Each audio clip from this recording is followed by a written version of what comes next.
montrer que la réussite est possible, qu'elle n'est pas blâmable, qu'elle est au contraire estimable. Souligner aussi la force de nos atouts. Nous en avons beaucoup en France. Ce qui frappe toujours, c'est quelquefois pénible, c'est que lorsqu'on va à l'étranger, l'image de la France est plus grande que lorsqu'on reste ici. Ce n'est pas la raison pour laquelle je voyage. Mais nous devons être conscients de ce que nous représentons. Nous sommes un grand pays.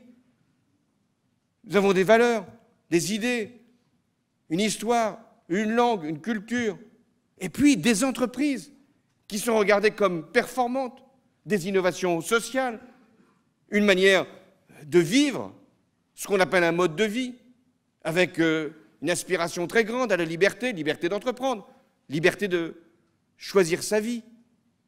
Et donc nous devons porter cette belle idée de la France et faire apparaître nos atouts dans la compétition.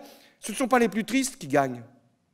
Ce sont ceux qui sont animés d'une flamme qui leur permettent non pas de brûler les autres, mais de convaincre qu'ils sont les meilleurs dans la concurrence. Et c'est ainsi que nous redonnerons confiance dans l'avenir.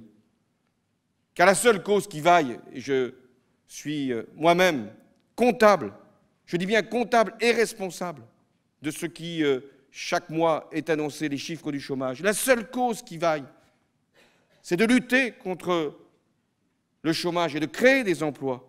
Eh bien, cela passe par la mobilisation de tous, de toutes, et d'abord des entreprises. C'est l'esprit de cette